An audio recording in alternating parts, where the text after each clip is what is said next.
Assalamualaikum warahmatullahi wabarakatuh. Kami dari kelompok 5 akan mempresentasikan mengenai riset akuntansi. Sebelum memulai presentasi, izinkan saya memperkenalkan anggota dari kelompok 5. Yang pertama yaitu Dinda Putri Setiani dengan NIM 069. Yang kedua saya sendiri Mega Ayu Fitri dengan NIM 089. Kemudian ada Kevin Glenn Christopher Kinsel dengan NIM 101 dan Calvin Abonaran Sijabat dengan NIM 117. Materi yang pertama yaitu riset akuntansi dan metode penelitian. Definisi riset akuntansi.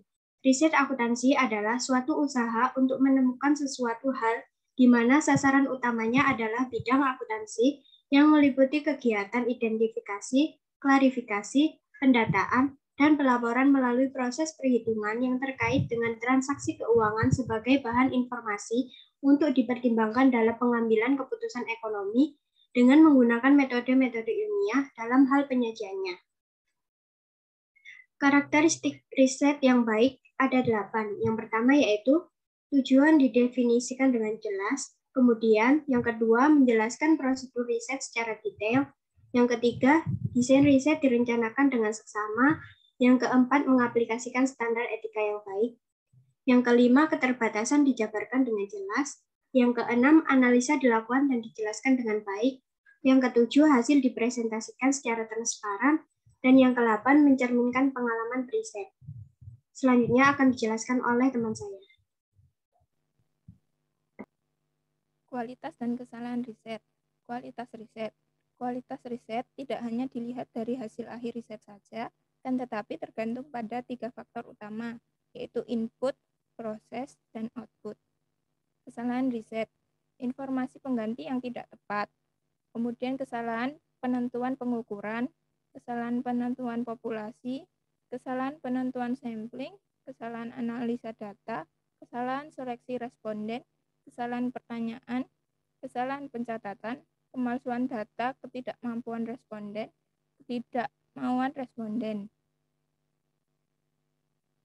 Definisi metodologi penelitian akuntansi. Metodologi penelitian akuntansi adalah metode ilmiah yang digunakan untuk memahami suatu fenomena yang berhubungan dengan akuntansi atau masalah dengan menggunakan data atau sampel atau populasi, baik analisa kualitatif maupun kuantitatif untuk suatu tujuan tertentu. Next. Ciri metode ilmiah. Yang pertama, rasional. Kegiatan penelitian dilakukan dengan cara-cara yang masuk akal sehingga terjangkau penalaran manusia.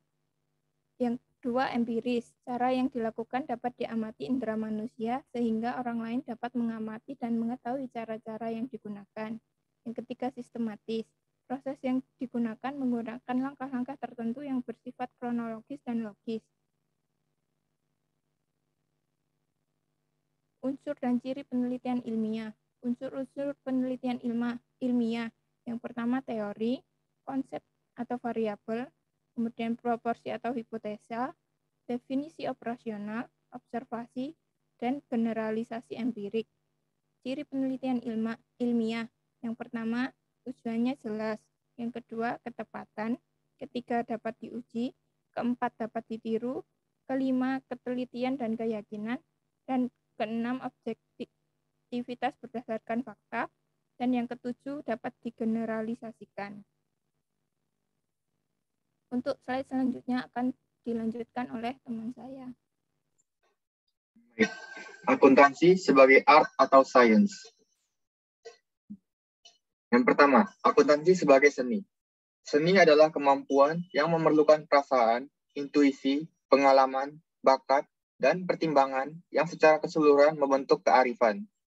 Yang dimaksud dengan akuntansi sebagai seni adalah akuntansi merupakan sebuah seni pencatatan transaksi keuangan, yaitu dalam akuntansi, seni ini dapat berupa keahlian dan pengalaman untuk memilih perlakuan atau kebijakan yang terbaik dalam rangka mencapai suatu tujuan akuntansi pada level perusahaan atau negara dengan mempertimbangkan faktor nilai moral, nilai ekonomik, dan nilai sosial.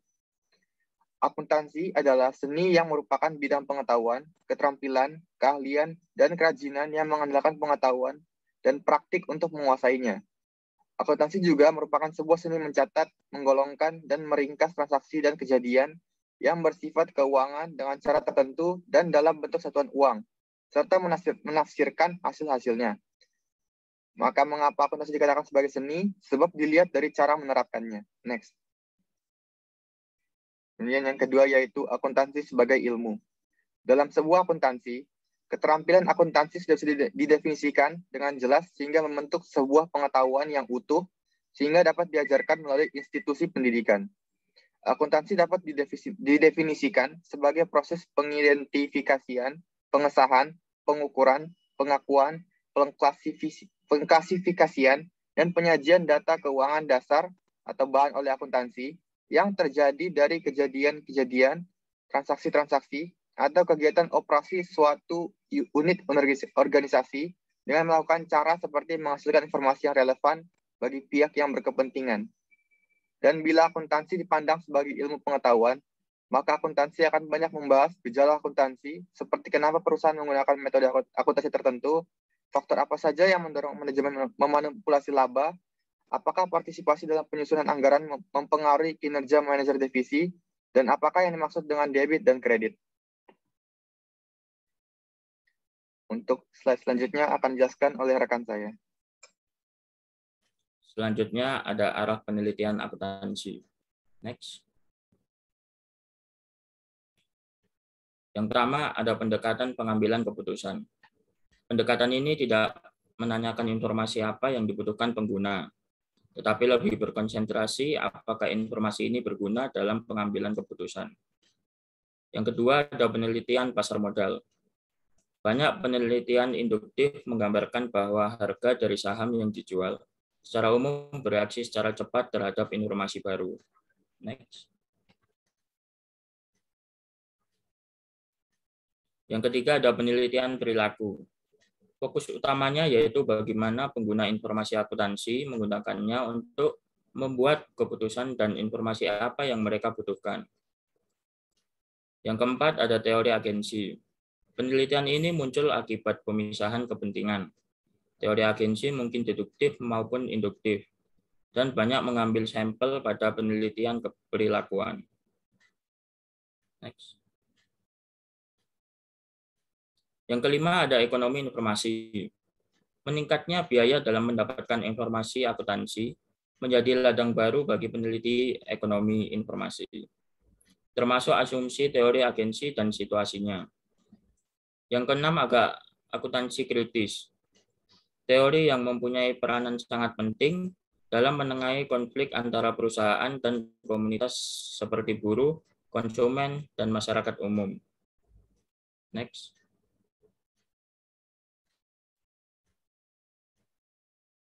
Sekian presentasi dari kelompok kami.